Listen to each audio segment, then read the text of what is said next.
ప్రభునందు నాకు అత్యంత ప్రియమైనటువంటి వారులారా, మన ప్రభువును రక్షకుడినైనటువంటి యేసుక్రీస్తు వారి యొక్క శుభనామములో మీ అందరికీ నా హృదయపూర్వకమైన శుభములు, వందనములు తెలియజేయుచున్నాను. ఉదయకాల సమయంలో దేవుని వాక్యాన్ని ధ్యానం చేసుకుందాము.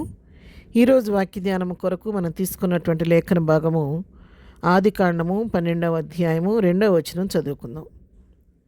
నిన్ను గొప్ప జనముగా చేసి నిన్ను ఆశీర్వదించి నీ నామమును గొప్ప చేయుదును, నీవు ఆశీర్వాదముగా నుందువు. ఆమేన్. దేవుని నామమునకు మహిమ కలుగును గాక.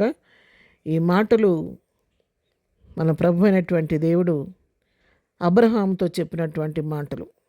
మొదటి వచనం మనం చదువుకుంటే, యెహోవా నీవు లేచి నీ దేశము నుండి నీ బంధువుల యొద్ద నుండి నీ తండ్రి ఇంటి నుండి బయలుదేరి నేను నీకు చూపించే దేశమునకు వెళ్ళుము.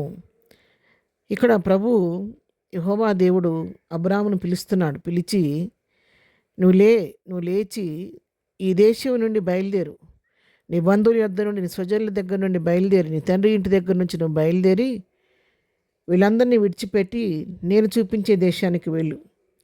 నువ్వు ఆ విధంగా ఆ దేశానికి వెళ్ళినప్పుడు నువ్వు వెళ్ళేటప్పుడు ఒంటరివాడిగా వెళ్ళినప్పటికీ నేను గొప్ప జనముగా చేస్తాను, నిన్ను ఆశీర్వదిస్తాను, నీ నామాన్ని నేను హెచ్చిస్తాను, గొప్ప చేస్తాను, నిన్ను ఆశీర్వాదంగా ఉంచుతానని చెప్పని అబ్రహాముతో దేవుడు వాగ్దానం చేస్తున్నాడు.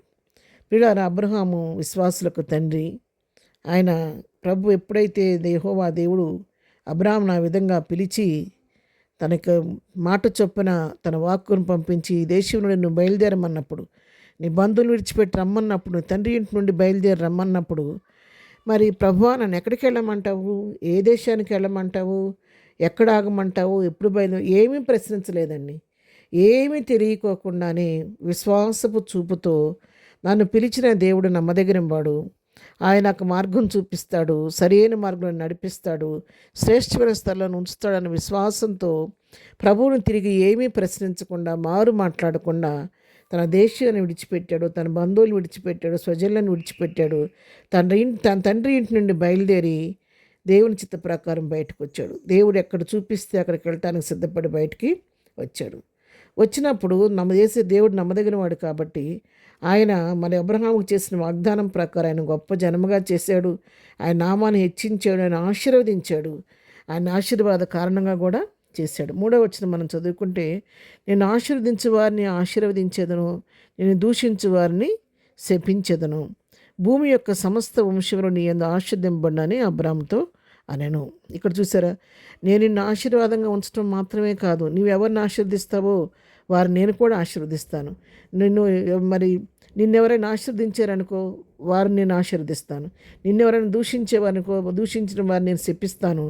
అంతేకాదు భూమి యొక్క సమస్త వంశములు కూడా నిన్ను బట్టి ఆశీర్వదించబడునని అబ్రాహాముతో వాగ్దానం చేశాడు. ఆ వాగ్దానం అబ్రాహాము జీవితంలో నెరవేర్చాడు. 13వ అధ్యాయం ఆదికాండం 2వ వచనం మనం చదివితే, అబ్రాహాము వెండి బంగారము పశువులు కలిగి బహుధనవంతుడై ఉండెను. చూసారు, ఇక్కడ దేవుడు చేసిన వాగ్దానం ప్రకారం అబ్రాహామును దేవుడు ఎంతగానో ఆశీర్వదించి ఆయనకు విస్తారమైన వెండి బంగారంలో పశువులు మరి మరి ఎంతగానో గొప్ప ధనవంతుడిగా ఆయనను చేశాడు. చేసినందువలన అతడు ఒక గొప్ప ఆశీర్వదించబడిన వ్యక్తిగా ఉన్నట్టుగా మనం ఇక్కడ చూస్తున్నాం. అంతేకాదు ఆదికాండం 24వ అధ్యాయంలో కూడా మనం ఒక మాట చదువుతాము. 33 నుంచి చదువుతున్నాను. నేను వచ్చిన పని చెప్పక మునుపు భోజనము చేయననగా లాబాను చెప్పమను. అంతటా ఇట్లనెను, నేను అబ్రహాము దాసుడను, యెహోవా నా యజమానుని బహుగా ఆశీర్వదించెను గనుక అతను గొప్పవాడాయను. అతనికి గొర్రెలను, గొడ్లను, వెండి బంగారమును, దాసి జనమును, ఒంటెలను, గాడిదలను దయచేసెను. ఎలియాజరు లాబానుతో చెప్తున్నాడు, నా యజమానుని దేవుడు బహుగా ఆశీర్వదించాను. దేవుడు ఒకసారి ఒక వాగ్దానం చేస్తే అది తప్పకుండా నెరవేర్చే దేవుడు. అబ్రహాము ఇచ్చిన వాగ్దానం నెరవేర్చిన దేవుడు ఉదయకాలం నీకు నాకు ఇస్తున్న వాగ్దానం నెరవేర్చి నన్ను కూడా ఆశీర్వదించి ఆశీర్వాదానికి కారకులుగా దేవుడు తప్పకుండా చేస్తాడు. వాగ్దానం నమ్మి విశ్వాసంతో ముందుకు సాగిపోదాం. ప్రార్థన. ప్రేమగల తండ్రి, పరిశుద్ధాన్ని పాదములకు వందనాలు. అబ్రహాముకి ఇచ్చిన వాగ్దానం తన జీవితంలో నెరవేర్చి అబ్రహాముగా మార్చావు, ఐశ్వర్యవంతుడిగా చేసావు, నీకు వందనాలు. ఆశీర్వాద కారకుడిగా చేసావు. మా జీవితాల్లో కూడా ప్రభు అలాంటి విశ్వాసం మాకు అనుగ్రహించి మమ్మల్ని కూడా ఆశీర్వదించండి. ఆశీర్వాదానికి పాత్రులుగా మమ్మల్ని చేయండి. ఈ దినం మేము చేయి పనిపాట్లో రాకపోకలో క్షేమం దయచేయండి. ఈ దినం నాయన బర్త్డే మ్యారేజ్ చేసుకున్నప్పుడు దీవించండి, ఆశీర్వదించండి. ప్రతి వారి పట్ల నీ కృప విస్తరింపచేసి ప్రతి వారి హృదయవాంఛలు నీ నామంలో తీర్చమని, బలహీనలు ముట్టి స్వస్థపరిచి దుఃఖంలో ఉన్న వారిని ఓదార్చమని యేసునామంలో ప్రార్థించడి పొందుకొని ఉన్నాము తండ్రి. ఆమెన్. ప్రభు కృప సదాకాలం మనందరికీ తోడై నడిపించునుగాక. ఆమెన్.